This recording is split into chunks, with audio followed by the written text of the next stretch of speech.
What would you think if you saw a pastor set fire to his own Bible? Not in the privacy of a study, but in the open street, in front of hundreds of people gathered for a parade. The smell of kerosene and cheap paper catching fire stings the air, sharp and chemical. Black smoke coils against a clear autumn sky, and the gold cross embossed on the worn leather cover shimmers for a moment before turning to ash. The crowd makes a single sound, a gasp that is half shock, half pain. They are not watching a protest. They are watching a man burn a piece of his own soul. Before them, carried on the shoulders of 4 men, a wooden statue of the Virgin Mary is held aloft. Her painted face, serene and sorrowful under a blue mantle, seems to watch as the last page of Genesis curls into a black flower and disappears. Pastor David Cole was a man who believed in the solid architecture of faith. His church, the Grace and Truth Chapel in Elmwood Village, Buffalo, New York, was a testament to this belief. It was a place of straight lines, unadorned walls, and clear glass windows that let in an honest, unfiltered light. There were no statues, no icons, no incense to cloud the air or the mind.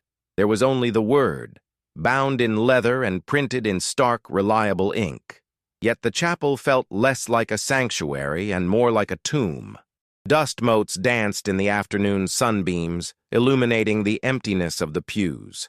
A fine layer of grime coated the sills of the tall windows, a battle David fought and lost every Saturday. He would scrub until his knuckles were raw, but the city's breath always found its way back inside. The silence in the chapel was not peaceful. It was heavy, a pressure against his eardrums. He lived in a small apartment above the sanctuary, where the air was just as stale. His movements were precise, economical, as if he were conserving some dwindling internal resource. He would make his coffee, read his scriptures, and prepare sermons that fewer and fewer people came to hear.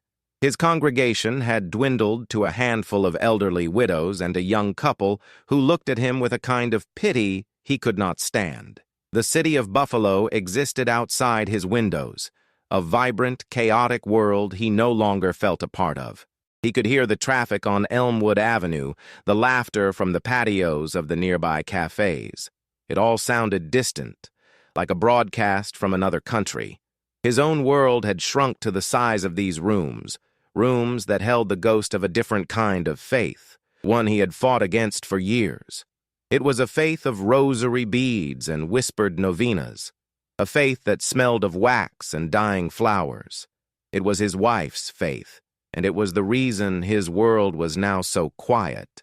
Maria had been the chapel's opposite. Her faith was not a fortress. It was a garden, full of tangled vines, strange blossoms, and a messy, unpredictable beauty. She was Catholic, a fact that had been a point of friction from the day they met.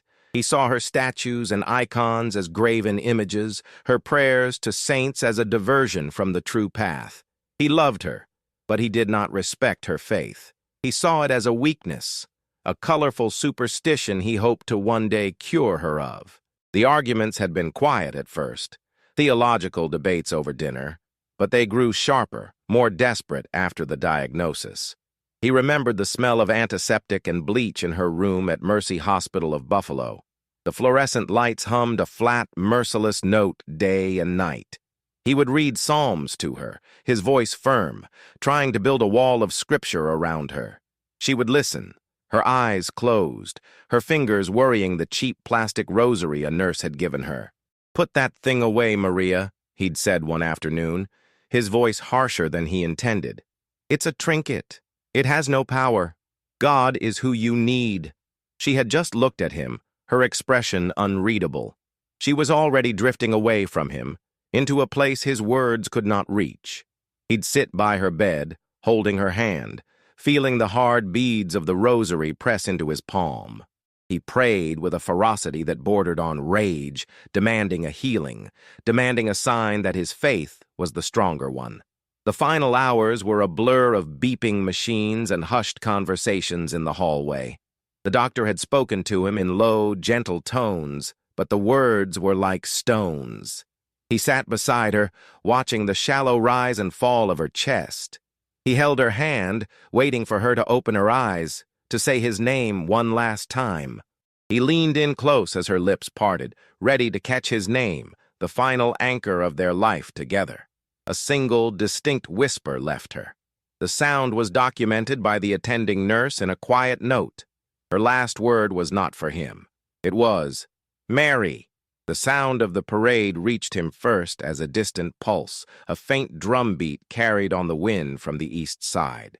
For days, the city had been preparing for the annual procession for the Feast of Our Lady of Sorrows, a tradition held by the Polish community for generations. David knew it was today. He had marked it in his mind not as a date, but as a deadline. The sound pulled him from the stale air of his apartment, a current dragging him toward the source of his pain. He drove his old sedan from the leafy streets of Elmwood Village, heading east on Broadway. The neighborhoods changed. The boutiques and cafes gave way to corner stores and brick houses with deep porches. He parked 3 blocks away and walked toward the music. The crowd was thick, lining the sidewalks near Corpus Christi Church, a magnificent stone edifice that stood as a monument to a faith he could not comprehend.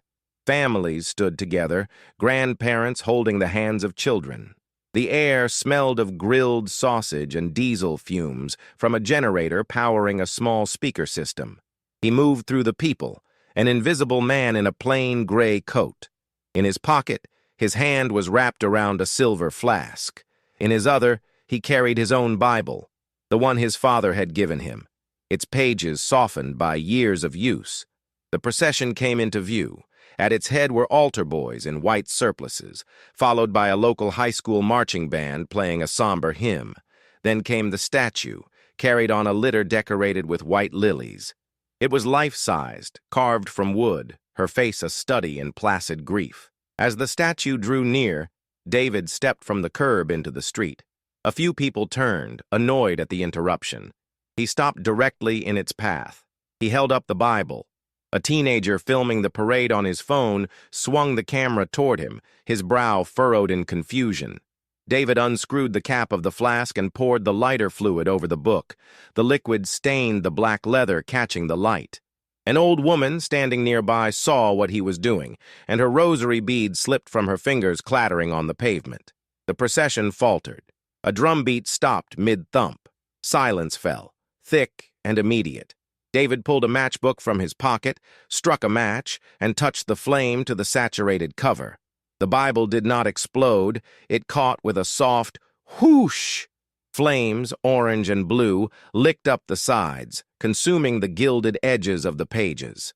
"You shall have no other gods before me," he shouted, his voice cracking. "You shall not make for yourself a carved image." The pages curled, turning black at the edges. The smell of burning paper filled the air.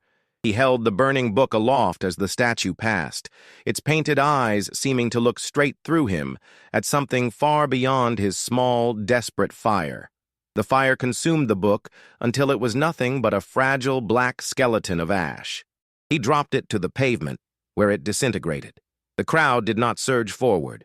No one shouted or threw a punch. They simply stared, their faces a mixture of horror and a profound, bewildered sadness. It was as if he had performed an act so far outside their understanding that it paralyzed them. A father pulled his young daughter behind his legs, shielding her eyes. An older man quietly made the sign of the cross. The 4 men carrying the Virgin Mary statue had stopped. They stood like pillars, their knuckles white on the wooden poles, their jaws tight. After a long moment, one of them nodded, and they resumed their slow, measured pace. The parade moved on, leaving David standing alone in the street in a cloud of smoke and silence. He turned and walked away. The crowd parted for him, a silent corridor opening and closing behind him. He expected shouts, accusations, sirens, but there was nothing. Only the sound of his own footsteps on the asphalt and the resumed mournful sound of the marching band receding behind him. He got in his car and drove, with no destination in mind. He ended up at the Swan Street Diner, a small place tucked away near the old industrial buildings downtown. He sat at the counter and ordered a black coffee. On the small television mounted in the corner, the local news was already showing a shaky cell phone video. His face, contorted and pale. The burning book, the silent statue. The man next to him at the counter glanced from the screen to David, then quickly looked back at his plate. The waitress came with the coffee pot, refilled his cup without meeting his eyes, and moved down the counter. He was a ghost, already a story people told in whispers. The days that followed were a descent. The video was everywhere, a digital ghost that haunted every screen. His name and the name of his chapel were attached to it. The phone at Grace and Truth Chapel began to ring. At first he answered, but the voices on the other end were either choked with rage or dripping with a cold pity that felt even worse. He stopped answering, letting the machine take messages until it was full. He felt a constant low-grade tremor in his hands. A tightness settled in his chest, a physical weight that made it difficult to draw a full breath. He would pace the floor of his empty chapel, from the pulpit to the door, back and forth for hours. The clear glass windows no longer seemed honest. They seemed accusatory, letting the whole world look in on his failure. The city noise he had once found so alienating was now a welcome distraction, a blanket of sound to cover the roaring silence in his own head. He tried to pray. He knelt at the simple wooden altar, the place where he had counseled newlyweds and blessed infants. He opened his mouth, but the words of his faith felt foreign, like a language he had forgotten. They were hollow shapes, empty of meaning or comfort. All he could see when he closed his eyes was the placid, painted face of the statue. It did not accuse him. It did not judge. It simply watched, its expression unchanged. And this serene indifference was the most damning response of all. The walls of his church, once his fortress, now felt like the walls of a prison he had built for himself. One night, nearly a week after the parade, the crushing weight of the chapel became unbearable. He couldn't breathe in that stale, silent air for another second. He left the apartment and walked out into the cool October night. He had no destination, but his feet, as if having a will of their own, led him east. He walked for nearly an hour, past darkened storefronts and quiet houses, until he found himself back in the Polonia neighborhood. He stood across the street from Corpus Christi Church.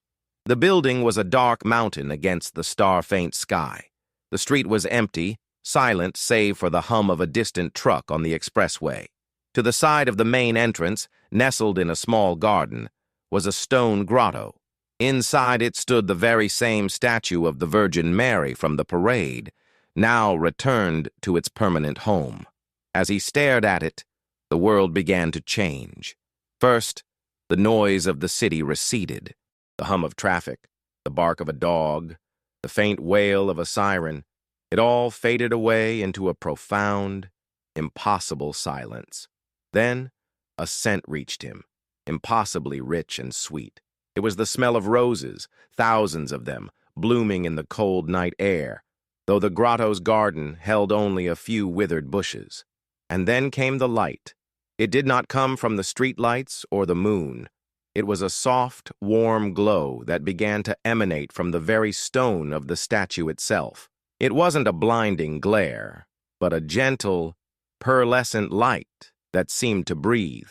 Across Clark Street, a woman named Elzbieta, awake with worry about her son, glanced out her second-floor window. She saw the light in the church garden, a soft, contained luminescence where there should have been only shadow. She would later tell her husband it looked as if the moon had come down to rest on the stone. David Cole stood on the sidewalk, bathed in that silent, rose-scented light, and the fortress he had built inside himself crumbled to dust. A sob tore from his throat, a raw, ragged sound. He fell to his knees on the hard concrete, the impact jarring his bones. The anger that had been his fuel, his shield, his companion for so long, dissolved into a wave of pure, unendurable grief. He wasn't weeping for his sin of burning the Bible. He was weeping for his wife. He wept for the years he had dismissed her faith, for the comfort he had tried to deny her, for the loneliness she must have felt in her own home. He wept for the love he had measured and qualified, the love that had not been strong enough to simply let her be. His hands, which had held a burning book, now covered his face as he choked on the sorrow he had mistaken for righteousness. Through his tears, he saw a piece of trash, a crumpled fast food bag, skitter across the pavement and come to rest at the base of the grotto. Without thinking, he got to his feet, his legs unsteady. He picked up the bag and walked to a nearby bin. As he turned back, he saw a smudge of dirt on the statue's stone robe near the hem. He reached out and, with the sleeve of his worn coat, gently wiped it away. It was a small gesture. It was everything. The ripples of that night spread in silence. In a small bedroom on Sobieski Street, the teenage boy who had filmed the burning sat staring at his phone. He had watched the video 100 times, basking in the thousands of views and angry comments. But now, he looked past the flames and saw the pastor's face. He saw the deep lines of pain around his eyes, the tremor in his hands. It was the face of a man at the end of his world. With a deep breath, he held his thumb over the video and pressed delete. At the Swan Street diner, the waitress who had served David Cole his coffee read a short article in the paper about the incident. It mentioned his wife had passed away a year earlier. She remembered the hollow look in his eyes, the way his hand shook as he lifted his cup. The next morning, when an old man fumbling for change came up $1 short for his breakfast, she smiled and told him not to worry about it. It was on the house. In the back room of the Broadway market, a few of the men who had carried the statue shared coffee before their shifts. The burning was, for the first time, spoken of not with anger, but with a quiet sorrow. "Did you see his face?" one of them asked, stirring his coffee. He looked lost. Another man who had wanted to rush David that day simply nodded. An unspoken consensus settled over them. The man was not an enemy. He was a tragedy. David Cole never preached at Grace and Truth Chapel again. A few months after that night, a for sale sign appeared on the small lawn out front. The building was sold to a community arts organization. David took a small furnished room in a quiet neighborhood on the west side. He gave away most of his books, his suits, his possessions. He kept only a photograph of Maria, the one where she was smiling in their old garden. He started showing up at St. Luke's Mission of Mercy on Sycamore Street, just a few blocks from where the parade had taken place. He didn't introduce himself as a pastor, he just asked if they needed help.